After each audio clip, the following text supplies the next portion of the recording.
러시아가 낳은 최고의 문학 거장을 뽑으라면 도예스키를 뽑습니다. 그가 인간의 가장 깊숙한 곳을 통찰할 정도로 글을 그렇게 써요. 그가 그렇게 글을 쓸 수 있었던 배경은 어린 시절에 많은 경험도 있었지만 특별히 사형 집행 5분 전에 그가 사면을 받았다는 사실입니다. 그것으로 말미암아 그가 삶이 변해요.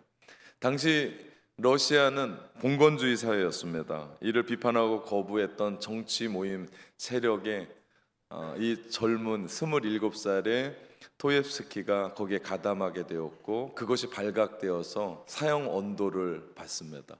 근데 사형 받기 바로 5분 전에 황제의 사면령이 떨어져요. 그래서 극적으로 그가 풀려납니다. 그래서 그랬을까요? 그 사건이 있은 20년 후 1869년 그가 쓴 백치라고 하는 소설에 보면 그의 그때의 감정이 고스란히 묻어져 있습니다. 그 후에 소설이 달라졌어요. 그의 삶의 모토는 삶의 그 자체가 기쁨이다 라고 하는 것으로 등장인물이 전부 다 감사와 기쁨으로 살아가는 소설 속의 인물들이 등장합니다. 사형 집행 직전에 극적으로 구출되었던 그 한 사람의 삶이 어떻게 변했을까요? 5분 전에만 해도 그는 죽은 몸이었습니다. 그런데 조금만 늦었어도 그는 죽었어요. 형장의 이슬로 끝나야 될 그 한 사람, 바로 그때 멈추시오, 이 사형 집행을 멈추시오. 좋은 소식이 왔습니다. 황제가 이 사형 집행을 멈추라고 했습니다. 죄수를 사면하시오. 여러분, 이것이 복음입니다. 좋은 소식, 굿뉴스. 이 소식이 전해졌을 때 그 사명령을 가지고 달려온 사람이 얼마나 힘써 달려왔을까. 한 사람 죽이느냐 살리느냐거든요.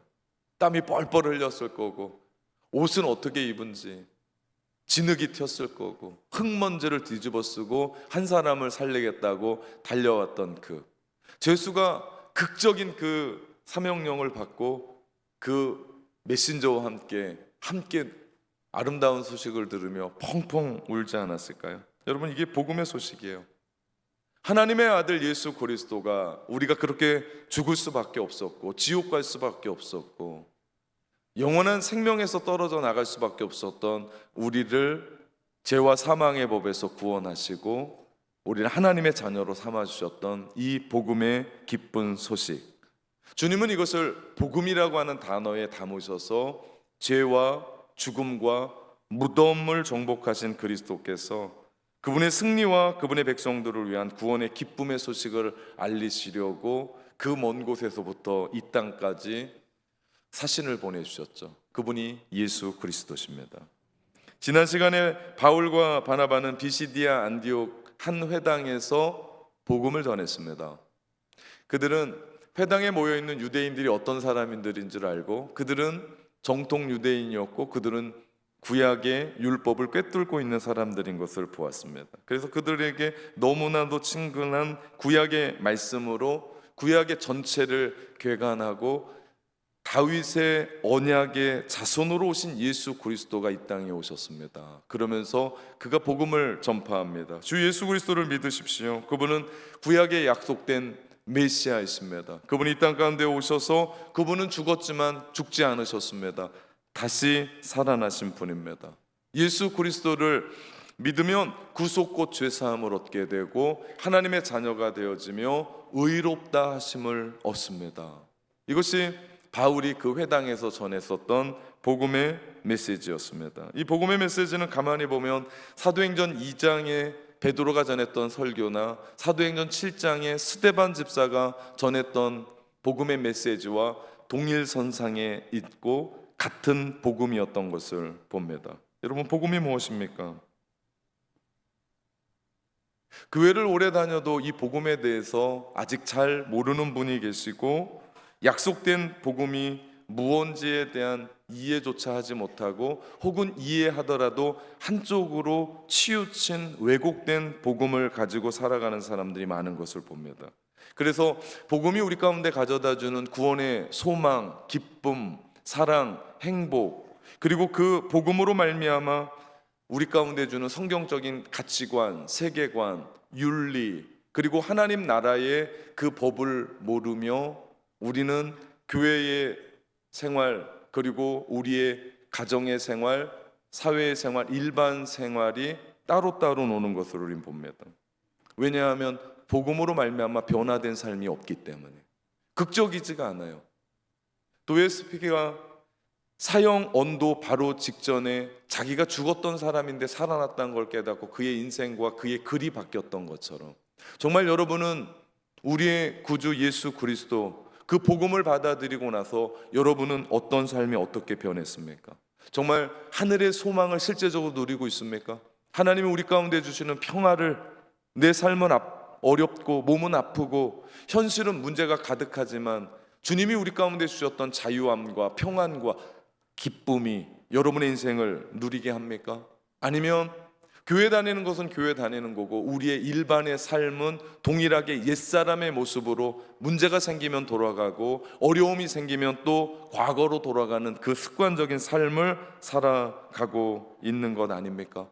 그래서 세상 사람과 구별이 안 되는, 그저 주일날 예배 드리는 것밖에는, 내가 교회 다니는 것밖에는 우리 가운데 구별되지 않는, 정말 나의 생각이 하나님의 생각이고 정말 나의 생각이 그리스도인이고 정말 나의 생각이 성경에 부합된 그런 삶을 살아가고 있는지, 아니면 그냥 교회만 왔다 갔다 하고 있는지. 왜 이런 현상이 우리 가운데 있습니까? 그것은 복음을 모르기 때문입니다. 여러분, 복음이 무엇입니까? 복음이 무엇인지를 알기 위해서는 예수님이 전하셨던 복음이 뭔지를 우리는 기억해야 돼요. 예수님은 마가복음 1장 14절에서 15절에 복음을 이렇게 말씀하십니다. 요한이 잡힌 후 예수께서 갈릴리에 오셔서 하나님의 복음을 전파하여 이르시되, 그러면서 말씀하십니다. 하나님의 나라가 가까이 왔고 회개하고 복음을 믿으라. 예수님이 전했던 복음은요, 하나님 나라의 복음이에요. 하나님의 나라가 가까이 왔으니 회개하고 복음을 믿으라. 이것이 마가가 요약한 예수님의 복음입니다. 그것은 하나님의 복음으로 하나님의 구원의 통치가 이 땅에 임했다는 거예요. 우리의 인생을 주님이 다스리신다는 거예요. 창조주 하나님이 우리의 인생을 다스린다면 문제될 건 없습니다. 근심, 걱정, 아픔, 억압, 그런 건 없습니다. 그래서 예수님이 우리 가운데 가르쳐줬던 주기도문은 하늘의 뜻이 이 땅에 이루어지기를 위해서 기도하라고 얘기합니다. 하늘은요, 하나님의 뜻이 왜곡되지 않아요. 왜냐하면 하나님의 뜻과 하나님의 방법이 통하는 나라가 하나님의 나라입니다. 그런데 이 땅은 죄가 있고 사단이 지배하는 나라이기 때문에 하나님의 뜻이 왜곡돼요. 오해를 받아요. 정말 너무나 좋은 뜻이거든요. 하늘에서는 그냥 이루어져 가는 하나님의 뜻이 이 땅에만 내려오면 사람들이 비판을 해요, 비방을 해요. 그러다 보니까 굴곡지고 억압되어 갑니다. 주님이 다스리는 나라는 평안합니다. 주님이 다스리는 나라는 기쁨이 있어요. 주님이 다스리는 나라는 소망이 있는 줄 믿습니다. 그래서 예수님이 이 땅 가운데 복음을 이야기한 것은 하나님의 나라가 가까이 왔으니 회개하고 복음을 믿으라. 우리 가운데 말씀해 주신 거예요. 다시 말하면 이 땅에 임하신 그 하나님의 나라, 복음을 받아들이기 위해서는 제일 먼저가 회개하는 거고요. 나의 것 내려놔야 돼요. 그래야 복음이 들어갈 공간이 생기고, 그리고 복음을 믿으라라고 얘기합니다. 이 세상은 하나님이 다스리지 않아요. 그런데 예수 그리스도가 이 땅에 처음 오셔서 회개하라 천국이 가까웠느니라고 말씀하시며 비로소 이 땅에 하나님의 나라가 전파되기 시작하고 어둠이었던 이 땅에 하나님의 나라가 확장되기를 시작합니다. 그렇기 때문에 교회 다니는 여러분 한 사람 한 사람들, 특별히 예수 그리스도의 복음으로 말미암아 변화된 여러분 한 사람 한 사람들이 하나님의 통치를 받고 살아가는 그 자리가 하나님의 나라고 그 땅이 하나님의 나라인 거예요. 그렇기 때문에 이곳에 하나님의 통치를 받고 하나님의 말씀의 식과 방법이 통하는 그 삶을 살아가는 사람들, 하나님의 뜻이 내 삶 가운데 실천되고 이루어져가는 그 사람들이 하나님의 통치를 받는 사람들인데, 그들이 믿지 않는 가정으로 돌아가면 그 가정이 하나님의 나라가 됩니다. 믿지 않는 직장으로 돌아가도 그 땅은 나 때문에 하나님의 나라가 되어, 커피숍이 하나님의 나라가 되어, 학교가 하나님의 나라가 되어지는 줄 믿습니다. 그렇게 하나님의 나라가 확장되는 거예요. 그렇기 때문에 예수님이 이 땅 가운데 가지고 들어오셨던 복음은 하나님의 나라의 복음입니다. 하나님이 통치하신다는 거예요. 하나님이 다스리신다는 거예요. 그러면 염려할 것 없고 걱정할 것 없고 하나님이 우리의 인생을 이끌어 가시는 줄 믿습니다. 그렇기 때문에 구원받은 하나님의 백성들은 주인이 바뀐 사람들이에요. 예전에는 내가 주인이었어요. 내 마음대로 내 뜻대로 살았어요. 그런데 이제는 주인이 바뀌었어요. 우리의 주인은 예수 그리스도십니다. 그래서 그분이 우리 가운데 말씀하시며 그분이 말씀하시는 그대로 살아갈 때 우리 가운데 평화를 맛봐요, 기쁨을 맛봐요, 해방을 맛봐요, 자유를 맛봐요. 그 전에는 뭔가로 억압당해 있었습니다. 죄로 말미암아 억압당해 있었습니다. 나의 유력자로 말미암아 억압당해 있었습니다. 누군가가 하는 한마디에 억압당해 있었습니다. 억울함에, 배신에, 힘듦에, 아픔에 억압당해 있었습니다. 그것이 내가 주인 됐을 때의 삶이에요. 그런데 이제는 하나님이 다스리세요. 하나님이 우리의 인생을 통치하세요. 그러니까 하나님의 나라의 그 이야기가 이 땅 안에도 우리를 통해서 드러내게 되는 줄 믿습니다. 이것이 구원이에요. 하나님과의 관계의 삶, 이것이 우리의 구원이고, 이렇게 우리가 살아다가 코끝에서 호흡이 끝나면 우리는 죽음이라는 문을 열고 영혼을 향하여 들어가는데, 그 속에서 우리는 계속해서 주님과의 관계 속에서 살아가게 되는 줄 믿습니다. 이 하나님의 나라의 복음을 사도 바울과 및 예수님의 제자들이 예수 그리스도의 십자가의 죽음과 부활로 전해요. 특별히 고린도전서 15장에 바울이 전했었던 복음은 네 마디로 줄일 수 있습니다. 그 이야기가 이런 얘기예요. 그리스도께서 우리의 죄를 위해 성경대로 죽으셨습니다. 이것이 첫 번째예요. 두 번째, 그리고 장사되었습니다. 세 번째, 사흘 만에 성경대로 부활하셨습니다. 네 번째, 게바와 500인의 제자와 그리고 만삭되지 못한 사도 바울, 나에게도 임하셨습니다. 이 네 가지가요, 사도 바울이 전했었던 복음의 메시지입니다. 그 이상도 그 이하도 아니었어요. 복음을 요약하면 예수 그리스도의 죽음과 부활이라고, 특별히 그 중에서 가장 중요한 것이 무엇입니까? 예수 그리스도의 죽음이 핵심의 사건이에요. 왜냐하면 우리의 죄를 해결하셨거든요. 그분을 믿으면 지금까지 우리가 지었던 모든 과거의 죄는 싸그리 용서받는다, 묻지 않는다, 덮어준다. 그래서 기독교는 과거를 묻지 않습니다. 그것을 확실하게 보여주는 증거가 있습니다. 그것이 무엇입니까? 주님이 부활하신 겁니다.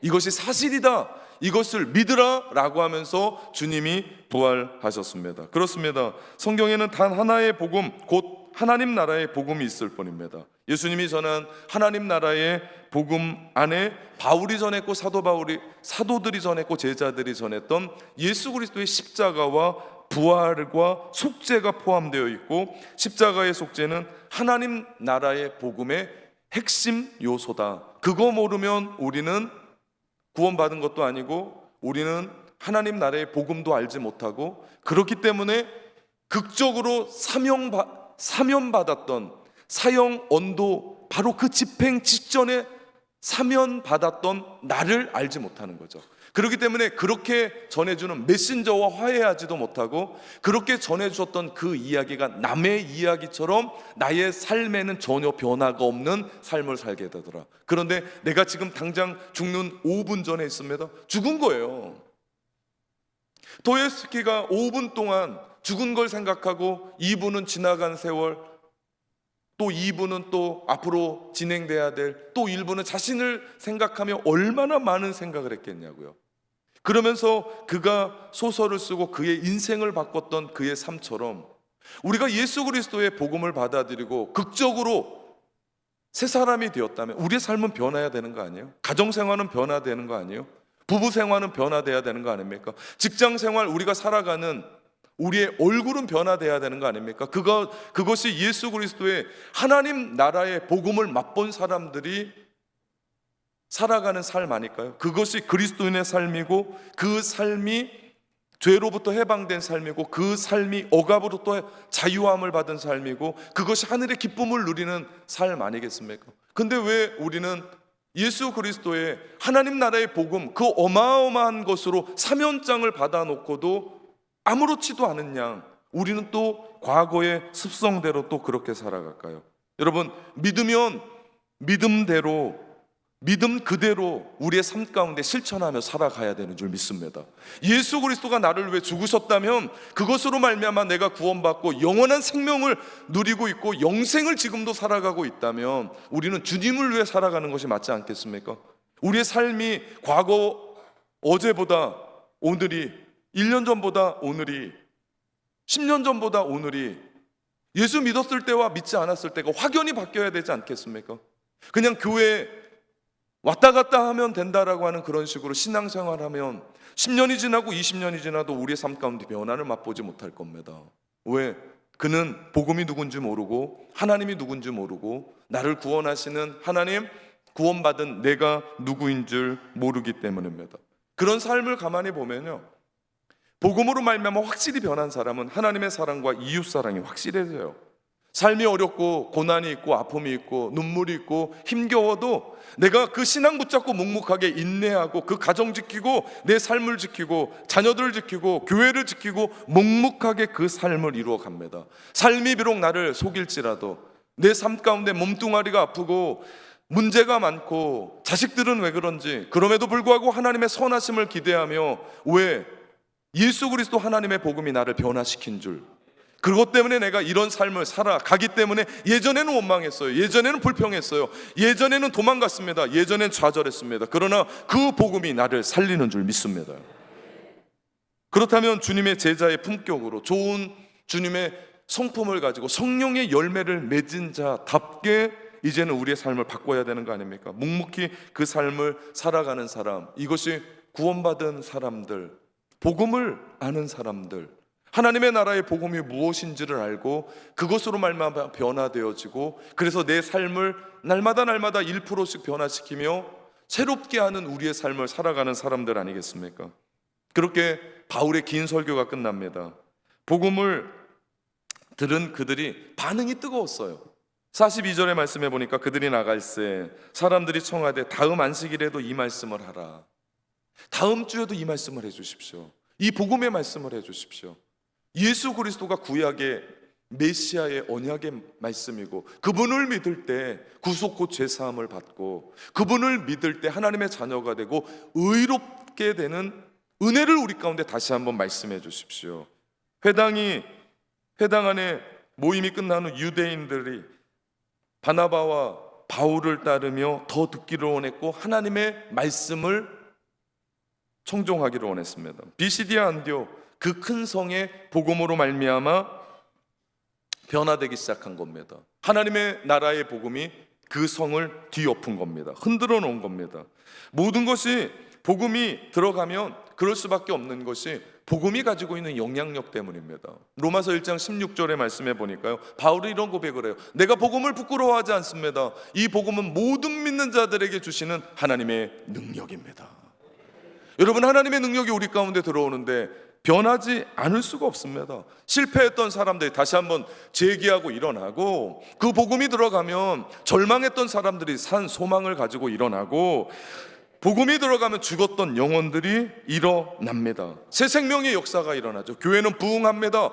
한 사람 한 사람들이 주를 위해서 일어납니다. 새로운 생명을 가지고 눈이 반짝반짝거리고 주님을 위해 살겠다라고 두 주먹 불끈 쥐고 일어나는 역사가 일어납니다. 이것이 복음이 주는 영향력인 줄 믿습니다.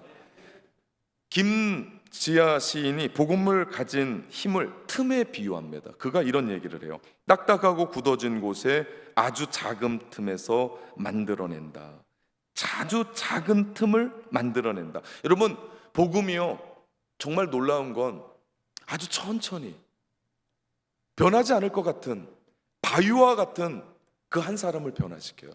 바위에 오랜 세월 동안 먼지가 쌓이더니 흙이 되어지고 거기에 이름 모를 들프레시가 거기 달라붙기 시작해서 뿌리를 내리고 잎사귀를 내고 꽃이 피고, 그러면서 수십 년 지나면서 그 바위가 깨어지는 역사, 시인이 이야기했던 것처럼 딱딱하고 굳어진 우리의 심령에 아주 작은 틈 속에 들어간 그 복음의 현장, 복음의 그 씨앗, 그 복음의 씨앗이 우리 속에서 지금 당장도 그렇지만 머나먼 날 우리의 가정을, 우리의 인생을, 자녀들을, 이 마을을, 이 땅을 변화시키는데 이유는 한 가지입니다. 그 복음에 생명이 들어가 있기에.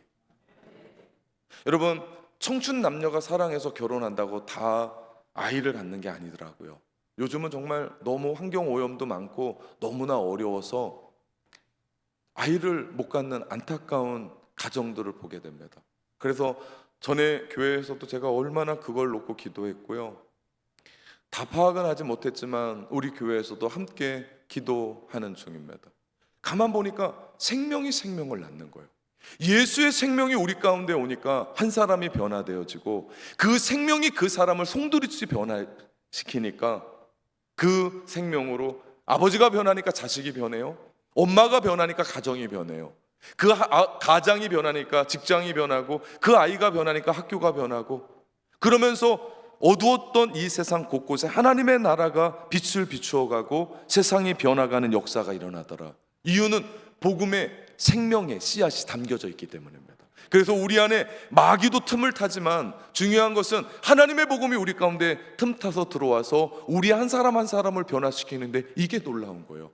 주일날 이렇게 예배 드리는데 아무것도 아닌 것 같은데 그 말씀 하나를 듣고 졸다가도 듣고 집으로 돌아가요. 그 말씀이 생각나는 거예요. 성령이 우리 가운데 일으키셔서 우리로 하여금 그 틈에서 살아가는 복음의 씨앗이 생명이기 때문에, 그 복음의 씨앗이 능력이기 때문에, 하나님의 능력이기 때문에 이 모든 것들이 변화되어지는 줄 믿습니다. 여러분, 이 복음의 이야기가 우리 가운데 들려지는 거예요. 여러분, 가늠할 수가 없어요. 하나님의 능력을 가늠하면 그게 하나님의 능력이겠습니까? 내 능력이지. 하나님의 능력은 어떻게 변화시키고 어떤 능력으로 움직여가는지 모릅니다. 이것이 하나님의 능력이에요. 그래서 딱딱하고 변화되지 않을 것 같은 인간이 변화되어지고 돌아오지 않을 것 같은 사람이 주께로 돌아오고 완전히 뒤집어져서 180도 주님 앞에 예배하고 그의 인생을 드리는 사람들이 있더라. 이것이 기독교의 힘이고 이것이 복음이고 이것이 하나님의 능력인 줄 믿습니다. 그 능력이 우리를 변화시키는 줄 믿습니다. 그 능력이 여러분의 인생을 송두리째 변화시키시기를 주님의 이름으로 축원합니다. 복음이 가지고 있는 생명의 힘, 하나님의 말씀이 주 예수 그리스도의 복음에 들어가서 그 틈 속에서 생명의 역사, 생명의 씨앗이 뿌리를 내리고 죽었던 바위를 깨트려 버리고 그 속에서 놀라운 역사가 일으키시는, 이 역사를 일으키는데 놀랍게 되더라. 아무리 눈여겨보지 않았던, 아무도 관심 두지 않았던 처참했었던 골고다의 십자가에서 시작된 구원의 복음, 부활의 생명의 바람을 타고 온 예루살렘과 온 유대와 사마리아의 임적 지역과 땅끝까지 이르러 하나님의 향해가 시작되더라. 여러분, 그것을 모아놓은 책이 사도행전이고 그 사도행전 역사는 그냥 사람들이 이런 일들을 했다라는 얘기가 아니라 곳곳에서 하나님의 복음으로 말미암아 성령이 역사하셨던 일들을 써갔던 말씀이 사도행전이고, 우리는 사도행전 28장에서 끝나는 말씀에서 끝나는 것이 아니라 담대하게 거침없이 29장을 써나가며 동일하게 성령께서 교회와 여러분을 통해서 이루어가는 하나님의 나라의 복음의 생명의 씨앗이 곳곳으로 흩어져서 어떻게 변화되는지를 보여주는 것이 우리의 낙원의 역사, 낙원의 행전인 줄 믿습니다. 이것을 우리가 보고자 하는 거예요. 그래서 사도행전 말씀을 보면서요, 가슴이 뛰는 거예요. 왜? 하나님이 행하셨던 그 일이 2000년 전에 이루어졌던 일이 아니라 오늘 21세기의 목표를 살아가는 2024년을 살아가는 우리네의 삶의 현장에서 곳곳에서 드러내는 일들이더라. 그래서 영적인 안목을 보면서 기가 막힌 겁니다. 비시디아 안디옥에 예수 그리스도의 복음이 전해졌습니다. 딱딱하고 굳어졌던 그곳에 복음으로 말미암아 균열이 생기기 시작했고 그 틈에 생명의 기운이 들어간 겁니다. 사람들 가슴 속에 복음이 들어가니까 변화가 되기 시작했어요. 그러면서 그들이 말씀을 듣겠다라고 생각이 바뀌었고 가치관이 바뀌었고 세계관을 바꾸고 인격을 바꾸기 시작합니다. 이것이 하나님의 말씀이 가지고 있는 힘입니다. 결국 그 힘이 비시디아 안디옥을 뒤엎습니다. 44절입니다. 온 시민이 거의 다 하나님의 말씀을 듣고자 하여 모였다라고 얘기합니다. 생명의 말씀에 대한 열정이 뜨거웠어요. 그 말씀에서 자신의 생명의 길을 찾고 삶의 길을 찾고 하나님이 주셨던 비전을 찾고 결국은 구원의 기쁨을 누렸기 때문입니다. 그러나 문제는 모든 사람이 믿는 것이 아니었어요. 여러분, 구원은요, 복음은요, 구원을 주신 하나님의 능력이에요. 그런데 여기엔 전제 조건이 있습니다. 그것은 믿을 때입니다. 복음이 떨어지는 곳마다 다 믿지 않아요. 복음이 떨어지는 곳마다 다 거부하지 않아요. 믿는 자는 구원을 받고 믿지 않는 자는 심판을 받더라. 그렇기 때문에 복음이 전해지는 곳에는요, 구원만 있지 않아요. 좋은 소식만이 아니에요. 복음은 굿뉴스라고 하는데 누구는 배드뉴스입니다. 왜? 믿지 않으면 심판을 받기 때문이에요.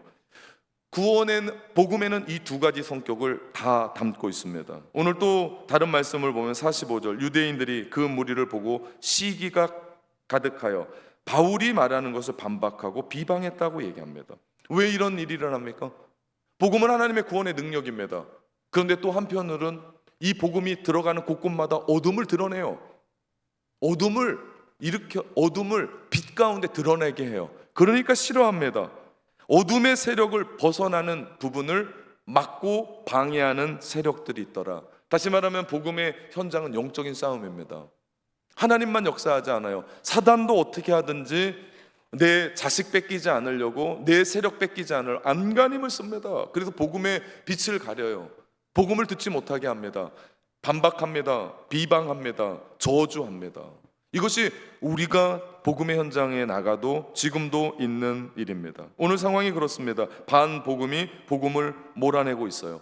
50절 말씀해 보니까요, 이에 유대인들이 경건한 규부인들과 그 신의 유력자들을 선동하여 바울과 바나바를 박해하게 하여 그 지역에서 쫓아냈다고 얘기합니다. 잘못된 우월 의식을 가지고 힘 꽤나 쓰고 돈 꽤나 좀 있다라는 것을 가지고 선동해서 그들의 세를 합해서 어떻게 합니까? 바울과 바나바의 복음을 박해했고 핍박했고 비방했고 그들을 쫓아냅니다. 복음에 거부했던 그 사람들은요, 복음을 몰라서가 아니에요. 그들은 율법을 꿰뚫고 있는 전통 유대인이었습니다. 메시아가 어떻게 오는 줄은 알았어요. 다윗의 언약의 씨로 메시아가 오게 되고 그분이 예수 그리스도고 그분이 십자가에서 죽으시고 3일 만에 부활하셔서 그분을 믿는 자들은 죄사함 곧 구속 곧 죄사함을 얻으며 하나님의 자녀가 되어지고 의롭게 되는 구원을 얻게 된다는 거 그들이 모르지 않았습니다. 다 알고 있었습니다. 어렸을 때부터 율법을 외웠던 사람들이요, 미간과 손목에 붙여서 그들은 날마다 그것을 외웠던 사람들입니다. 그런데 그들은 그것에 대해서 마음을 열 생각이 없었습니다. 율법이 가득 찼어요. 내 안에 내가 가득 찼습니다. 세상의 것들로 가득 찼어요. 그래서 하나님의 복음, 하나님 나라의 복음을 넣을 수 있는 마음의 공간이 없었던 겁니다. 그래서 그들이 거부합니다. 그러자 놀라운 것은 복음이 새로운 국면을 찾습니다. 하나님의 복음은요, 어떤 걸 뚫고 나가지 않아요. 인격적이세요. 요한복음 3장 예수님이 말씀하세요. 누구든지 내 음성을 듣고 내가 문 밖에서 문 두드리노니 누구든지 내 음성을 듣고 문을 열면 나는 그에게로 들어가 그로 더불어 먹고 그는 나로 더불어 먹으리라. 침투하지 않으세요. 어떤 유명한 그림 그리는 성화를 보면요, 예수님이 문 밖에 불을 켜고 서 계신데 거기에 문고리가 없어요. 안에서 열어야 돼요. 주님은 우리의 마음의 문을 여십니다.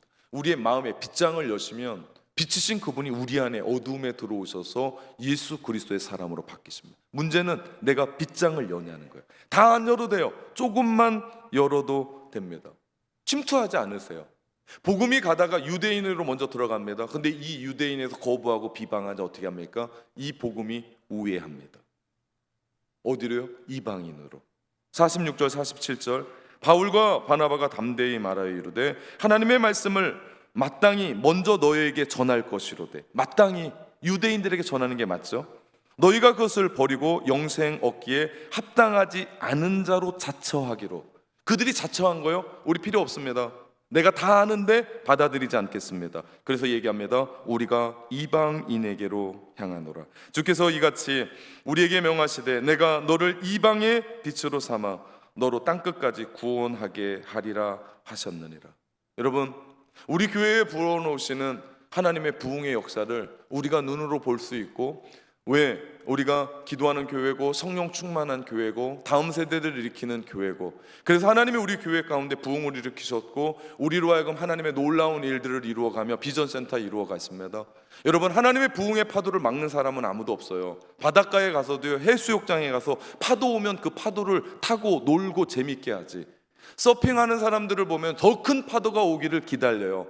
잔챙이고 아주 조그만 파도는 그냥 넘깁니다. 큰 파도 올 때 그는 보드에 올라타서 서핑을 합니다. 우리 역시도 마찬가지예요. 하나님이 우리 인생 가운데, 우리 교회 가운데 불어넣으시는 부흥의 파도를 막지 마십시오. 비방하지 마십시오. 원망하지 마십시오. 좌절하지 마십시오. 그 부흥의 파도를 올라타십시오. 그럴 때 교회는 부흥하게 될 줄 믿습니다. 그럴 때 여러분의 영적인 성장은 하나님께서 책임지실 줄 믿습니다. 그때를 우리 만났어요. 하나님이 우리 교회에 가장 좋으신 일들을 이루어갑니다. 창립 50주년을 맞아요. 12월에 우리 비전센터 완공하면서 함께 그 행사를 할 겁니다. 오늘은 8월 셋째 주 창립주일을 맞이해서 우리가 예배합니다. 오늘 식당에 가면, 아직 아니에요, 그거 아닙니다. 식당에 가면 떡이 나올 거고 웬 케이크냐, 생일이니까 미역국도 준비한다고 그러시더라고요. 약소하게 우리가 함께 합니다. 하나님 왜 이때를 맞게 하셨냐고요? 50주년 됐으니까요? 아니요. 기도하는 공동체, 성령 충만한 공동체 준비되어서 하나님이 우리 가운데 부흥의 역사를 불어주시는 줄 믿습니다. 이거 타야 돼요. 다시 오지 않습니다. 누군가가 만들어내는 게 아니에요. 제가 1년 전에 와서 이렇게 되는 게 아니에요. 성령이 이미 준비하셨다가 우리 가운데 부어주시는 줄 믿습니다. 이거 타야 돼요. 다시 오지 않을 수도 있어요. 마지막 골든타임일 수도 있습니다. 우리가 이 부흥의 파도를 타서 하나님이 이루시는 일들을 보자고요. 하나님의 역사를 보자고요. 우리 세계에, 우리 때에, 이 시대에, 우리 세대에 부흥을 맛봐야 돼요. 저는요, 부흥을 맛본 마지막 세대일 줄 몰라요. 제 밑에 세대 신학생들은요, 부흥이 뭔지 몰라요. 교회가 어려울 때 그들이 신학을 한 사람들이에요. 근데 저는요, 부흥을 하는 교회들마다 하나님이 불러주셨고 거기에 가서 그걸 본 사람이에요. 여러분, 본 사람은 그대로 합니다. 먹어본 사람이 또 먹습니다. 우리가 그것을 왜 하려고 그런 줄 아십니까? 우리 다음 세대들이에요. 부흥을 못 본 교육자들도 많은데 부흥을 맛본 다음 세대들이 일어나서 세계 곳곳으로 들어가서 목포의 낙원교회에서 내가 부흥을 맛봤습니다. 성령의 충만함을 맛봤습니다. 하나님의 살아계심을 맛봤습니다. 그들이 어느 곳에, 세계 곳곳에, 나라 곳곳에, 지역 곳곳에 가서 하나님을 섬기면서 그들이 부흥을 꿈꾸지 않겠습니까? 한 부서를 일으키지 않겠습니까? 한 기관을 일으키지 않겠습니까? 교회를 책임지지 않겠습니까? 그런 역사가 일어나기를 주님의 이름으로 축원합니다. 우리만이 아니에요. 낙원교회 커보자? 아니에요. 우리 안에 그 부흥의 역사를 꿈꾸게 되고 그것을 맛보게 되면요, 우리 다음 세대들은 그 부흥을 향하여 달려나가고 하나님이 주신 깃발을 가지고 자신의 비전을 향하여 달려나가고 최고의 높은 자리에서 그들은 하나님을 고백합니다. 내가 이 자리에 있을 수 있었던 건 하나님의 은혜입니다. 하나님이 나를 이렇게 만드셨습니다. 우리 부모님이 나를 위해 기도합니다. 우리 부모님이 새벽을 깨우며 한 번도 쉬지 않고 기도합니다. 나는 그분들의 기도로 여기까지 섰습니다. 여러분, 감동 아닙니까? 이런 일들이 우리 낙원교회에 일어나기를 주님의 이름으로 축원합니다. 이제 바나바와 바울이 새로운 길을 가요. 땅끝을 향해 나아갑니다. 제자들은 예수님이 가르쳐준 대로 해요. 복음을 받아들이면 그들과 함께 들어가서 복음으로 함께 살고, 복음을 받아들이지 않는 마을이 있으면 발에 티끌까지 털고 나와라. 그들이 티끌까지 털고 나와요. 여러분, 사도 바울과 바나바의 입장에서 사역자들이잖아요. 파송받아서 선교지로 간 거잖아요. 그러면 그 상황이 실패입니까? 성공입니까? 말들을 하시라. 실패예요. 실패예요. 그들이 비방해서 박해해서 쫓겨나기까지 했거든. 그런데요, 놀라운 일이 일어납니다. 그 말씀이 52절이에요. 뭐라고 얘기합니까? 제자들은 기쁨과 성령이 충만하니라. 여러분, 영적인 세계에서는요, 실패가 없어요. 여러분이 하나님 나라의 복음으로 살아가면 그 전도가 실패인 것 같잖아요. 안 된 것 같잖아요. 우리가 특별한 새벽 40일 동안 기도하며 한 영혼을 위해 기도했잖아요. 교회도 안 올 수도 있었거든요. 실패인 것 같습니까? 아니요. 우리 마음 가운데는 기쁨이 넘치고 우리 가운데는 성령 충만하게 되더라. 이것이 하나님의 역사인 줄 믿습니다. 임시적인 패배를 넘어 영구한 승리를 위해 하나님은 새로운 도시로 떠나가게 하는데 그곳이 이고니온입니다. 그곳에도 다르지 않았어요. 그들은 복음을 전파합니다. 그런데 놀라운 건 그들은 더 성숙해졌고 그들은 더 담대해졌습니다. 이 일로 계기로 복음의 물꼬가요, 유대인에게서 이방인에게로 옮겨갑니다. 복음의 역사가 그래요. 우리가 증거하는 말이 어떨 때는 앞뒤가 안 맞아요. 논리가 안 맞아요. 우리 목요일 날 전도하러 가거든요. 그리고 토요일 날 버스킹 이제 시작하거든요. 근데 거기 가서 따라가다 보면 정말 그 말도 안 되는 얘기로 하는데 그 사람이 또 예수를 믿어요. 또 교회까지 와요. 그리고 나서 정말 열심히 신앙생활하는 걸 보면, 야, 이 복음의 이야기는 우리의 지식이 아니구나, 논리가 아니구나, 하나님의 능력이구나. 안 믿을 것 같은 사람, 바늘로 찔러도 피 한 방울 안 날 것 같은 사람이 갑자기 예수 그리스도로 말미암아 마음이 동해서 주께로 나오게 되고 변화되는, 이것이 복음의 능력입니다. 아무도 짐작할 수가 없어요. 말씀드렸습니다. 우리가 짐작하면 그게 하나님의 능력이겠냐고요. 나도 짐작하는데 하나님의 능력은 감당할 수도 없고요, 하나님의 능력은 짐작할 수도 없고 기적을 일으키시고 우리 한 사람 한 사람을 변화시키는 줄 믿습니다. 내가 변화됐다니까요. 그게 증거 아닙니까?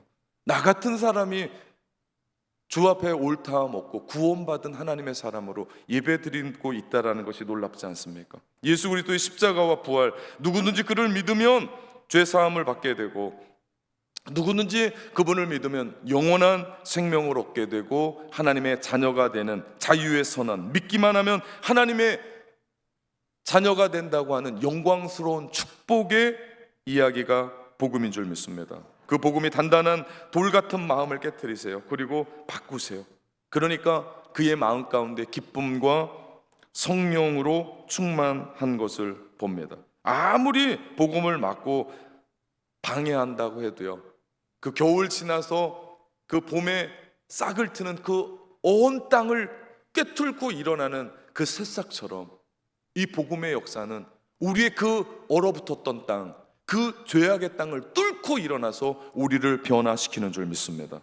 오늘은 낙원교회가 이 땅에 세워진 지 50주년이 되는 날입니다. 얼마나 감사하고 얼마나 감격스러운 일인지 모릅니다. 그렇게 복음의 역사가 1대 김신원 목사님, 2대 김양 목사님, 3대 장승민 목사님, 그리고 4대 제가 함께 복음을 전하며 여기까지 왔습니다. 하나님은 그 복음으로 인하여 계속해서 기도하는 교회, 성령 충만한 교회, 부흥하는 교회, 다음 세대들을 일으키는 교회로 세워 가시는 줄 믿습니다. 우리 교회가 목포에 세워지고 계속해서 함께 갈 수 있고 하나님을 기쁘시게 할 수 있는 이유는 한 가지입니다. 그것은 하나님의 나라의 복음 위에 서 있기 때문입니다. 다른 이유 없습니다. 교회가 교회다울 수 있는 것은 하나님의 나라의 복음을 증거하는 것이고 그 하나님의 나라의 복음으로 세워질 때 우리는 든든하게 세워갈 줄 믿습니다. 교회 역사를 가만히 들어보고 넘기다 보면 어려운 점도 있었어요. 힘든 점도 있었습니다. 눈물 나는 때도 있었습니다. 또 하나님께서 지금과 같이 순풍에 돛달듯이 하나님께서 항해하게 할 때도 있었습니다. 그 어떤 순간에도 우리가 놓치지 말아야 될 것이 하나님 나라의 복음인 줄 믿습니다. 우리가 계속해서 이 복음의 길을 가려고 합니다. 어려울 겁니다. 힘겨울 겁니다. 우리의 것들을 희생해야 될 겁니다. 비선센터 짓는 것만 해도 그래요. 사실 우리 모든 성도들이 함께 허리띠를 졸라맵니다. 그냥 되어지는 일은 아닙니다. 비바람이 불고 눈보라가 치어도 우리는 이 길만을 갑니다. 왜냐하면 주님이 감당하셨고 주님이 걸어가셨던 생명의 길이기 때문에 머나먼 날 사도행전에서 우리 가운데 들려주는 이야기를 우리는 성령의 음성으로 들을 때가 오게 될 겁니다. 낙원교회 성도들의 삶에 주님이 주시는 기쁨과 성령의 충만함으로 가득하더라. 이런 은혜가 넘치시기를 주님의 이름으로 축원합니다. 사랑하는 성도 여러분, 담대하게 기도하겠습니다.